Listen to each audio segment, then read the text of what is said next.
கர்த்தருடைய பரிசுத்த நாமத்திற்கு மகிமை உண்டாவதாக. கர்த்தருடைய கண்கள் என்ற தலைப்பிலே ஒரு செய்தியை தியானிக்கப் போகிறோம். இந்த செய்தியிலே கர்த்தருடைய கண்கள் எப்படி நம்மை நோக்கி பார்க்கிறது, கர்த்தருடைய கண்கள் நம்மை நோக்கி பார்க்கிறதுனாலே நம்முடைய வாழ்க்கையிலே என்ன மாற்றங்கள் நிகழ்கிறது என்பதை ராஜாவாகிய ஆசாவின் வாழ்க்கையிலே நடந்த காரியங்களை வைத்து தியானிக்கப் போகிறோம். இப்படியே கூட நம்முடைய வாழ்க்கையிலும் கூட கர்த்தருடைய கண்கள் நம்மை நோக்கி பார்த்து கொண்டே இருக்கிறது. நாம் எந்த அளவுக்கு விசுவாசம் வைக்கிறோமோ, எந்த அளவுக்கு நம்மை சீர்திருத்திக் கொள்கிறோமோ, எந்த அளவுக்கு நம்மை அறிக்கையிட்டு தாழ்த்தி வெறுமையாக்கி தேவனுடைய வழிகளை உத்தமமாய் பின்பற்றும் பொழுது கர்த்தருடைய கண்கள் நமக்கு என்ன வெற்றிகளை எல்லாம் தருகிறது என்பதை தியானிக்கப் போகிறோம். இந்த செய்தியை நம்முடைய தேவனாகிய கர்த்தருடைய கிருபையுள்ள கரங்களிலே கொடுத்து ஜெபிக்கலாம். அன்பின் தெய்வமே, கர்த்தாவே, நன்றியோடு ஸ்தோத்தரிக்கிறேன்.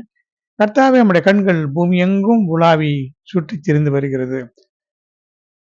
பக்தி உள்ளவன் உண்டோ என்று உம்முடைய கண்கள் தேடுகிறது.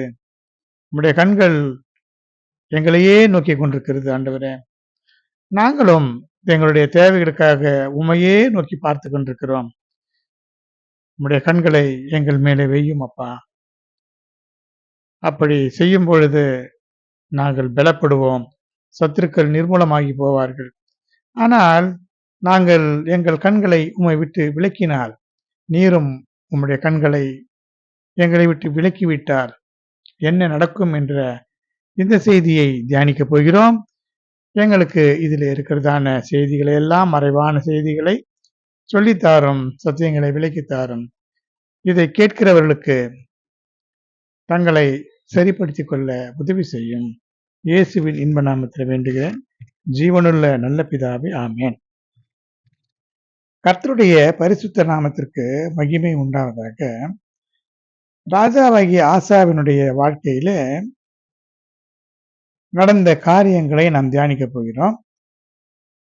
இதிலே ராஜாவாகிய ஆசாவுக்கு தீர்க்கதரிசியின் மூலமாக சொல்லப்பட்ட இந்த வார்த்தைகள் ஒரு விலையேற பெற்ற வார்த்தைகள், வசனம். அவனுடைய வாழ்க்கையிலே தேவனை நம்பி இருக்கும் பொழுது பெரிய வெற்றியை தந்தார்.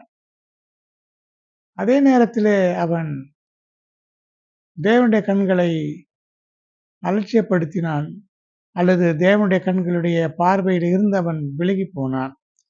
அதனாலே அவனுக்கு தீமை நேரிட்டது. இதை தீர்க்கதரிசி அவனிடத்தில் சொல்லும் பொழுது, தம்மை பற்றி உத்தம இருதயத்தோடு இருக்கிறவர்களுக்கு தம்முடைய வல்லமையை விளங்க பண்ணும்படி அவருடைய கண்கள் பூமி எங்கும் உலாவிக் கொண்டிருக்கிறது.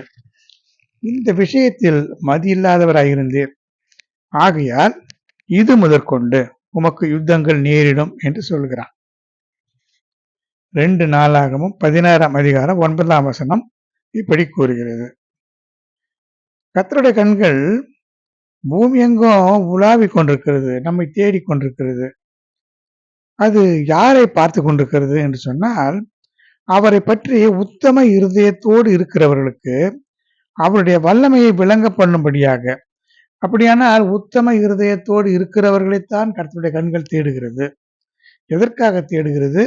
அவருடைய வல்லமையை நம் மேலே விளங்க பண்ணும்படியாக. அப்படியானால் உத்தம இருதயத்தை விட்டு நாம் விலக்கிவிட்டால், அவருடைய வல்லமையை விளங்க பண்ணும்படியாக அவர் செய்ய வேண்டிய அவசியம் இல்லை. யாருக்கு அவருடைய வல்லமையை விளங்க பண்ண வேண்டும் என்றால், அவரை பற்றி உத்தம இருதயத்தோடு இருக்கிறவர்களுக்கு.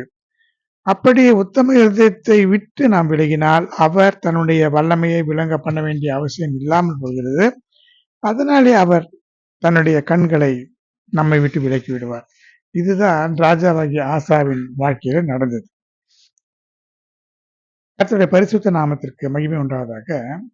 அபியா மரணமடைந்தான். அதற்கு பிறகு அவனுடைய ஸ்தானத்திலே அவனுடைய குமாரனாகிய ஆசா ராஜாவானான். அப்படி அவனுடைய நாட்களிலே ஒரு 10 வருடங்கள் அமைதலாய் இருந்தது என்று சொல்லப்பட்டிருக்கிறது.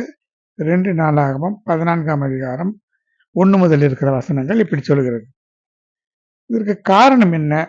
ஏன் தேசம் அமைதலாய் இருந்தது, அமெரிக்கையா இருந்தது, யுத்தம் இல்லாமல் இருந்தது என்று சொன்னால், கர்த்தருடைய பார்வைக்கு அவன் நன்மையும் செம்மையுமானதை செய்தான்.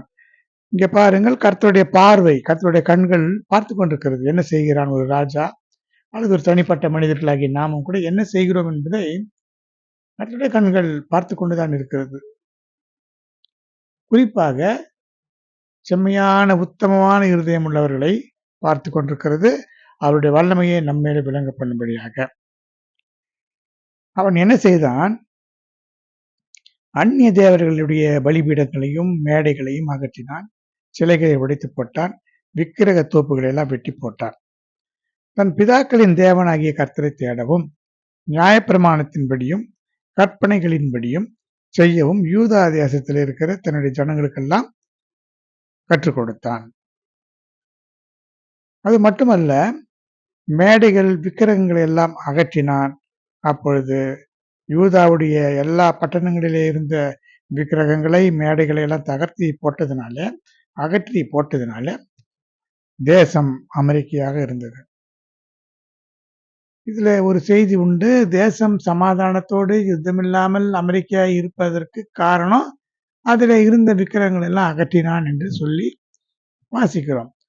அதே நேரத்துல தேசத்திலே ஒரே கலவரமும் யுத்தமும் வருகிறது என்று சொன்னதற்கு காரணம் விக்கிரகங்கள் என்பதை நாம் புரிந்து கொள்ளலாம்.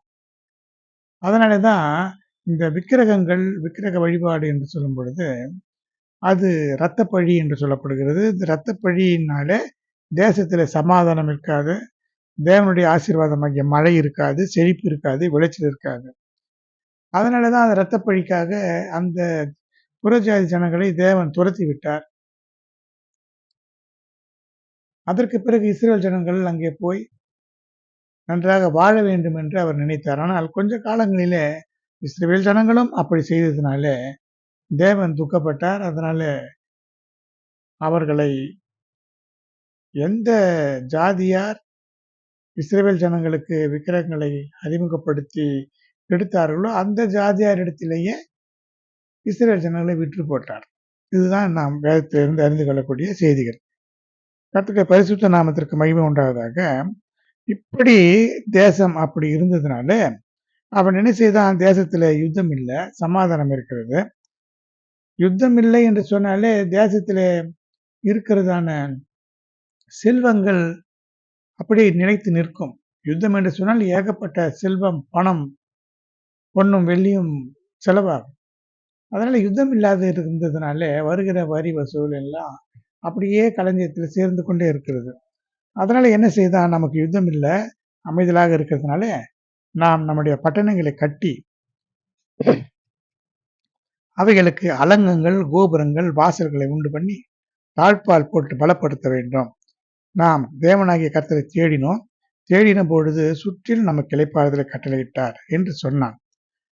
ஜனங்களும் அப்படியே செய்தார்கள், கட்டினார்கள். அவர்களுக்கு காரியம் வாய்த்தது என்று 2 நாளாகவும் 14ஆம் அதிகாரம் 7ஆம் வசனம் கூறுகிறது. அது மட்டுமல்ல, யூதாவிலே பரிசையும் ஈட்டையும் பிடிக்கிற 3 லட்சம் பேரும், பென்யமீனிலே கேடகம் பிடித்து வில்லை நாணேற்றுகிற 2,86,000 பேரும் ஆசாவுக்கு சேனைகளாக இருந்தார்கள். இவர்கள் எல்லாரும் பராக்கிரமசாலிகளாக இருந்தார்கள். இப்படி அவனுடைய படைபலமும் அவனுக்கு இருந்தது. இப்படி இருக்கின்ற வேளையில கொஞ்ச நாட்கள் கழித்து ஆசாவுக்கு விரோதமாக எத்தியோப்பியா தேசத்தைச் சேர்ந்த சேரா 10 லட்சம் பேர்களை சேர்ந்த சேனைகளோடு 300 ரதங்களோடு புறப்பட்டு வருகிறான். அப்பொழுது ஆசா அவனுக்கு எதிராக புறப்பட்டு யுத்தத்துக்கு அணிவகுத்து நிற்கும் பொழுது தன் தேவனாகிய கர்த்தரை நோக்கி அவன் கூப்பிடுகிறான். கர்த்தாவே, பலம் உள்ளவனுக்காகிலும் பலனற்றவனுக்காகிலும் உதவி செய்கிறது உமக்கு லேசான காரியம்.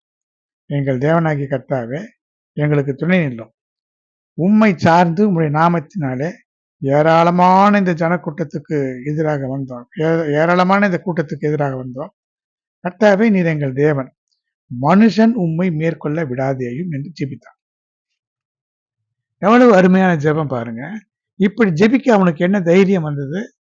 அவன் தேவனுக்கு முன்பதாக நன்மையான காரியங்களை செய்தான். நலமான காரியங்களை செய்தான், உத்தமமான இருதயத்தோடு அவன் இருந்தான். அதனாலே இவனுக்கு மொத்தம் இருக்கிறது, இவன் 10,000 பேருக்கு 10 லட்சம் பேருக்கு எதிராக வருகிறான். ஆனால் அவனுக்கு இருக்கிற சேனைகள் 3 லட்சம் பேர் ஈட்டி பிடிக்கிறவர்கள், 2,80,000 பேர் வில்லை நாணேற்றுகிறவர்கள். ஆக 5,80,000 பேர் தான் இவனுக்கு இருக்கிறார்கள். ஆனால் 10 லட்சம் பேர் சேனைகளோடு வரும் பொழுது அவன் சொல்லுகிறான், இந்த யுத்தத்தை ஆண்டவருடைய கையில கொடுத்து விடுகிறான். அவன் சொல்லுகிறான், பலன் உள்ளவனுக்காக இருந்தாலும் சரி, பலன் இல்லாதவனாக இருந்தாலும் சரி, உதவி செய்கிறது உமக்கு லேசான காரியம். இப்பொழுதும் ஆண்டவரே எங்களுக்கு துணையாக இருக்கிறோம், உம்மை நம்பிதான் உம்முடைய நாமத்தினாலே தான் இந்த கூட்டத்துக்கு எதிராக வந்தோம், வேறு யாரும் எங்களுக்கு துணை இல்லை, உம்மை நம்பிதான் வந்திருக்கிறோம், நீர் தான் எங்களுக்கு உதவி செய்ய வேண்டும், நீர் தான் எங்களுக்காக யுத்தம் பண்ண வேண்டும். இந்த மனுஷன் உம்மை மேற்கொள்ள விடாதையும் என்று தேவனை இந்த யுத்தத்துக்கு தலைமை தாங்கும்படி அழைக்கிறான். எவ்வளவு ஞானமுள்ள ஒரு ஜெபம் பாருங்க. மனுஷன் உம்மை மேற்கொள்ள விட்டு விடாதீங்க ஆண்டவரே, அவன் சாதாரண மனுஷன், அவன் உமக்கு விரோதமாக, இவனுக்கு விரோதமாகத்தான் வருகிறான், ஆசாவுக்கு விரோதமாக தான் வருகிறான். ஆனால் ஆசா என்ன சொல்கிறான், உமக்கு விரோதமாக வருகிறான், அவன் ஜெயிக்கும்படியாக விட்டுவிட வேண்டாம் என்று சொன்னா தேவன் சும்மா இருப்பாரா? அவர் ஞானமுள்ள தேவன். அதே நேரத்தில் இந்த ஜெபத்தை அவர் அப்படியே ஏற்றுக்கொள்கிறார். ஏற்றுக்கொண்டு தேவனே தன்னுடைய சேனைகளோடு யுத்தத்துக்கு வருகிறார். அப்படித்தான் வேதம் சொல்லுகிறது. எப்படி என்று சொன்னால், கர்த்தர் அந்த எத்தியோப்பியரை ஆசாவுக்கும் யூதாவுக்கும் முன்பாக முறிய அடித்ததினால் எத்தியோப்பியர் ஓடி போனார். கர்த்தரே முன்னின்று நடத்துகிறார் யுத்தத்தை. ஏனென்றால் அவன் சொல்லுகிறான், அவன் உம்மை மேற்கொண்டு உம்மை வென்றுவிட விட்டுவிடாதேயோ, உம்மை மேற்கொள்ள கூடாது, அவன் சாதாரண மனிதன், உம்மை நம்பித்தான் வந்தோம், நீர்தான் எங்களுக்கு துணை நிற்க வேண்டும் என்று ஜெபிக்கிறான். இப்படி ஒரு அருமையான வசனம் பாருங்க. ஆசாவும் அவனோடு இருந்த ஜனங்களும் இவர்களை கேரார் மட்டும் துரத்தினார்கள். எத்தியோப்பியர் திரும்ப பலம் கொள்ளாதபடிக்கு முறிந்து விழுந்தார்கள். கர்த்தருக்கும் அவருடைய சேனைக்கு முன்பாக நொறுங்கி போனார்கள்.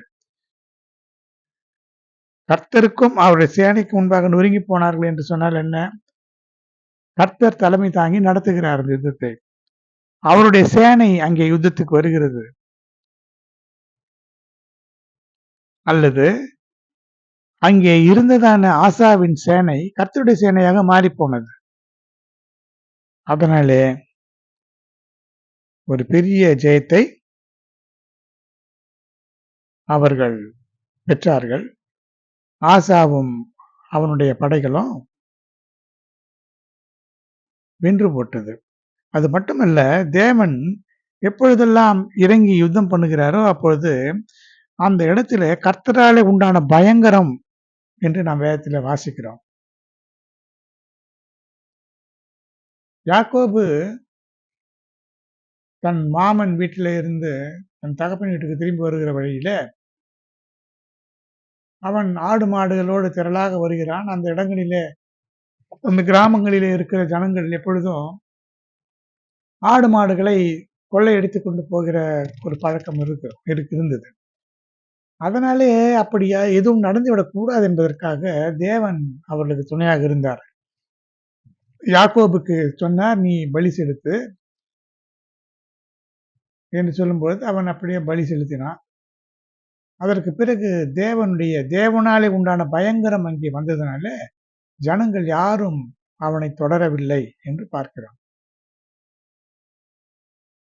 அதே போல யோனத்தான் பெலிஸ்தருக்கு விரோதமாக போகும் பொழுது கர்த்தராலே உண்டான பயங்கரம் என்று சொன்னது நிலமெல்லாம் அந்த இடத்துல ஒரு அதிர்ச்சி, நிலநடுக்கம் போல ஒரு பயங்கரமான நிலை.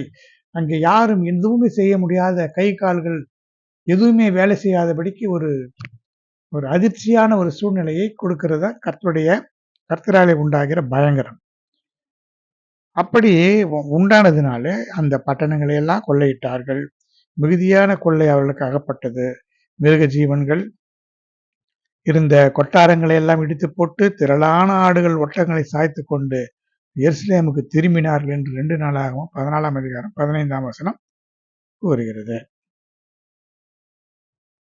இப்படி ஒரு பெரிய வெற்றியை கர்த்தருடைய கண்கள் ஆசாவுக்கு கொடுத்தது. அப்படியே பார்க்கும் பொழுது சில காலங்கள் சென்ற பிறகு ஆசாவுக்கு அசரியா என்கின்ற தீர்க்கதரிசி சொல்லுகிறார், நீங்கள் கர்த்தரோடு இருந்தால் அவர் உங்களோடு இருப்பார், நீங்கள் அவரை தேடினால் உங்களுக்கு வெளிப்படுவார், அவரை விட்டீர்களாயில் அவர் உங்களை விட்டு விடுவார். 2 நாளாகவும் 15ஆம் அதிகாரம் 1 முதல் இருக்கிற வசனங்களில இப்படி அந்த ஜனங்களுக்கு முன்னதாக ஆசாவுக்கு முன்னதாக இப்படி சொல்லுகிறான். இப்படி இந்த வசனங்களை கேட்ட பொழுது ஆசா என்ன செய்தான்? திடன் கொண்டான். அருவருப்புகளை யூதா பென்யமீன் தேசம் அனைத்திலும் எப்ராயிம் மலை தேசத்திலும் தான் பிடித்த பட்டணங்களிலே இருந்தும் அகற்றி கர்த்தருடைய பலிபீடங்களை புதுப்பிக்கிறான். அங்கே இருந்த மற்ற விக்கிரகங்களுடைய பலிபீடங்களை விக்கிரக தோப்புகளை எல்லாம் இடித்து கர்த்தருக்கென்று பலிபீடங்களை புதுப்பித்து அங்கே தேவனுக்காக அவன் பலி செலுத்தும்படியாக ஆராதிக்கும்படியாக ஜனங்களுக்கு அவன் கட்டளையிடுகிறான். இப்படி இருந்ததுனால என்ன நடந்தது? அங்கே அவர்கள் 700 மாடுகளையும் 7000 ஆடுகளையும் கர்த்தருக்கு பலியிட்டு தேவனை மகிமைப்படுத்தினார்கள். 2 நாளாகவும் 15ஆம் அதிகாரம் 11ஆம் வசனம் இப்படி கூறுகிறது.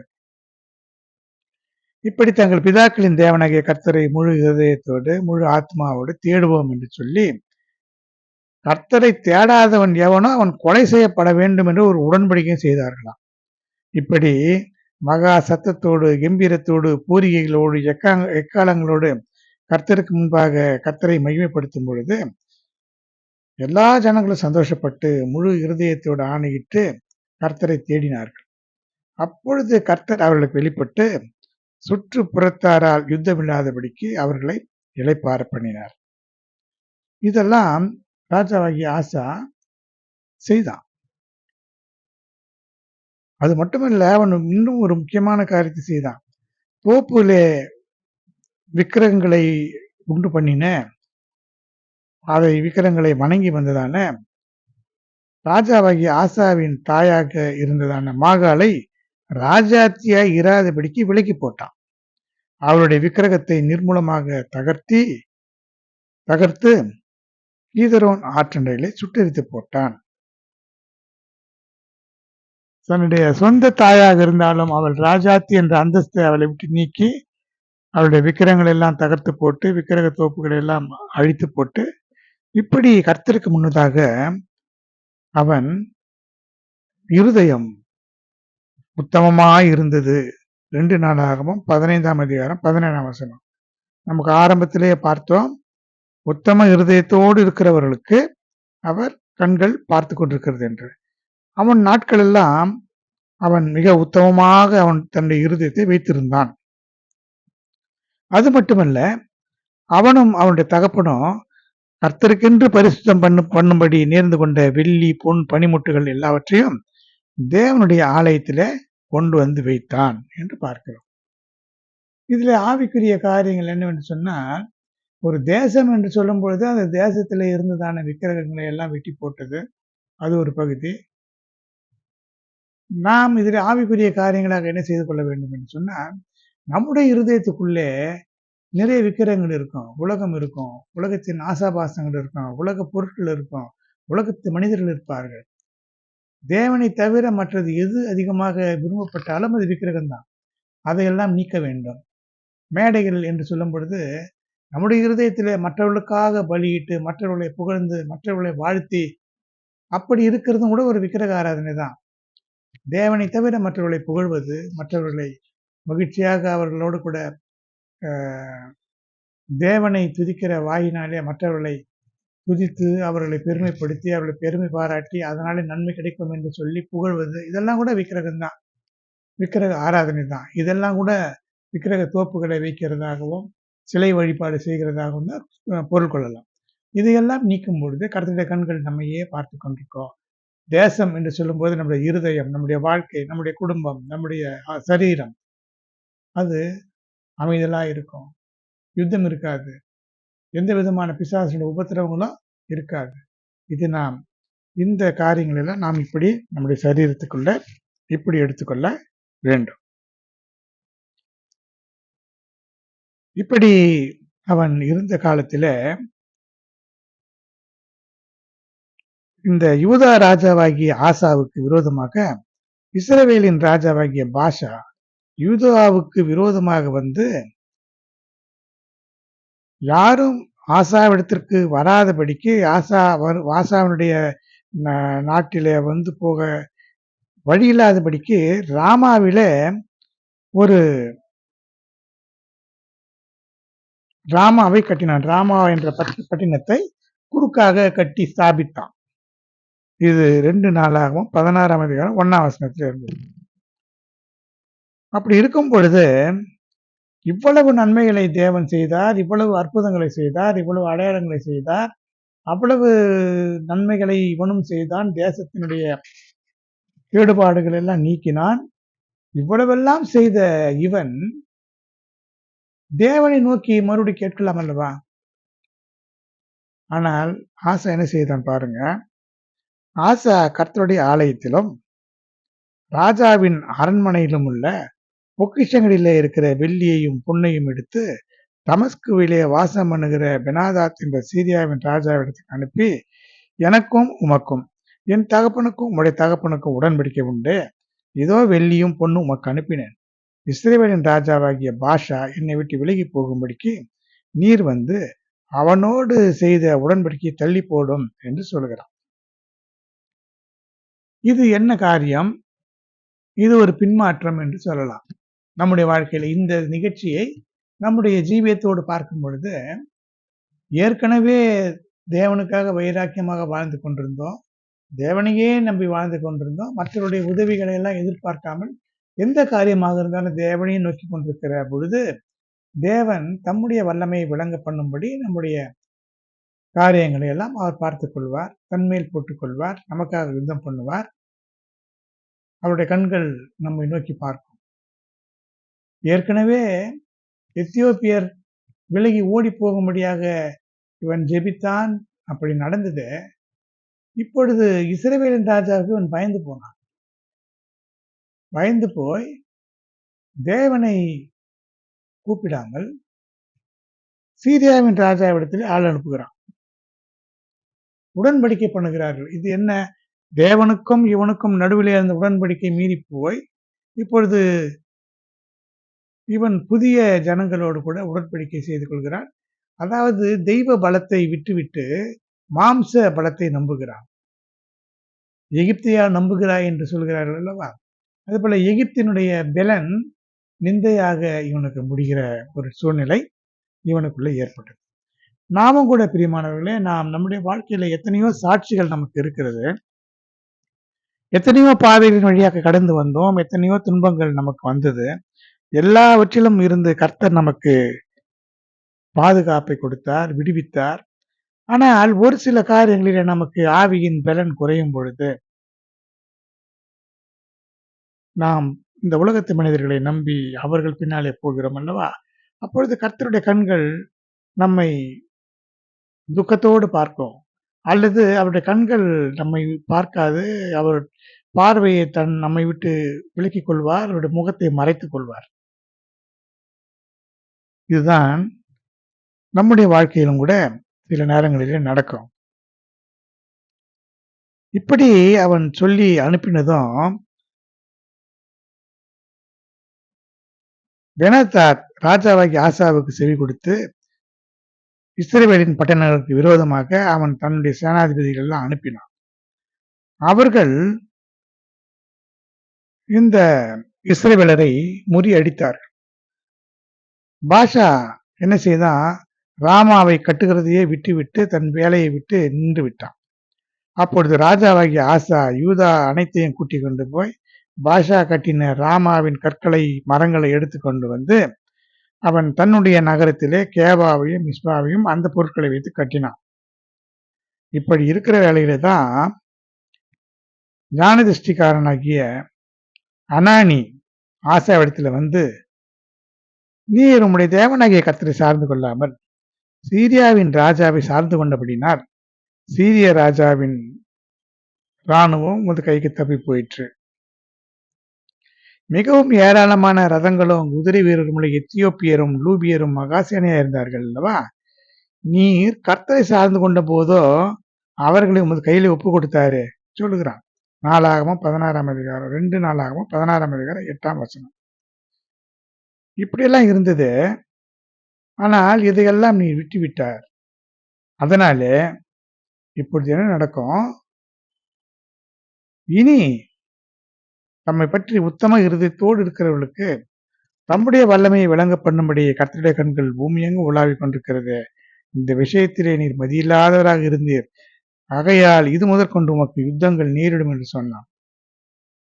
இது நம்முடைய வாழ்க்கையில கூட பொல்லாத பிசாசின வல்லமைகள் நமக்கு விரோதமாக யுத்தம் பண்ணும்போது தேவனையே நோக்கி நாம் சார்ந்து வாழ்ந்திருக்கும் போது, ஆவியின் பலத்தினாலே வாழ்ந்து கொண்டிருக்கும் பொழுது நமக்கு எல்லாமே நன்மையாக நடக்கும், நன்மைக்கு ஏதுவாக நடக்கும். ஆனால் தேவனுடைய வல்லமையை மட்டுப்படுத்தும்படியாக தேவனை விட்டு நம்முடைய சுய பலத்தினாலோ மற்றவருடைய உதவினாலோ மற்றவருடைய ஆறுதலினாலோ மற்றவருடைய வழிநடத்துதலினாலோ நடக்கும் பொழுது நமக்கு அது நன்மையாக முடியாது என்பது இந்த சரித்திர நிகழ்ச்சிகளிலே இருந்து நாம் அறிந்து கொள்ள முடிகிறது.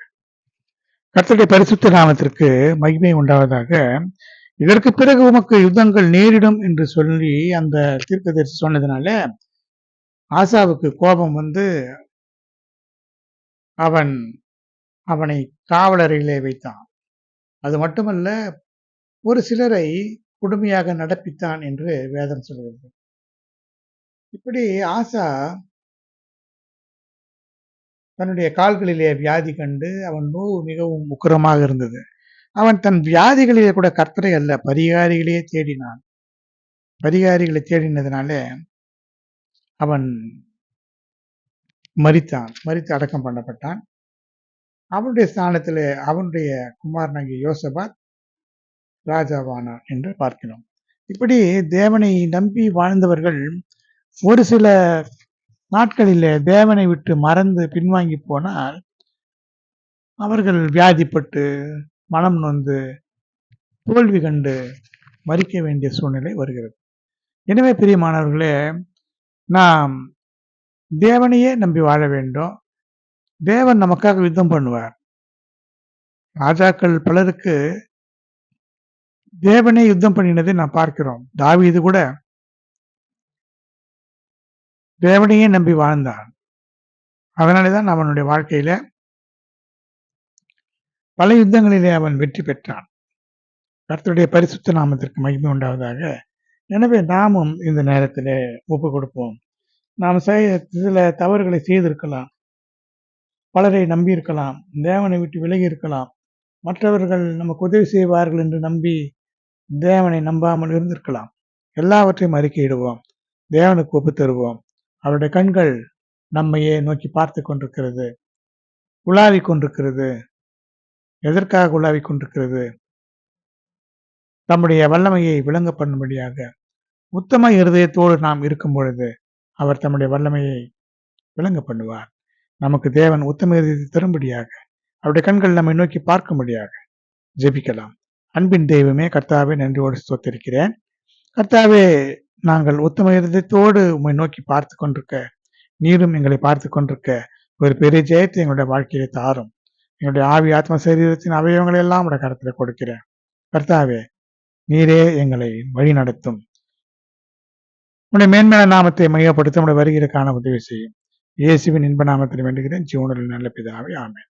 என் ஆத்மாவே கர்த்தரை ஸ்தோத்திரி, முழு உள்ளமே பரிசுத்த நாமத்தை ஸ்தோத்திரி. என் ஆத்மாவே கர்த்தரை ஸ்தோத்திரி, கர்த்தர் செய்த சகல உபகாரங்களை மறவார். ஆமென். ஸ்தோத்திரம், ஸ்தோத்திரம், ஸ்தோத்திரம், ஸ்தோத்திரம்.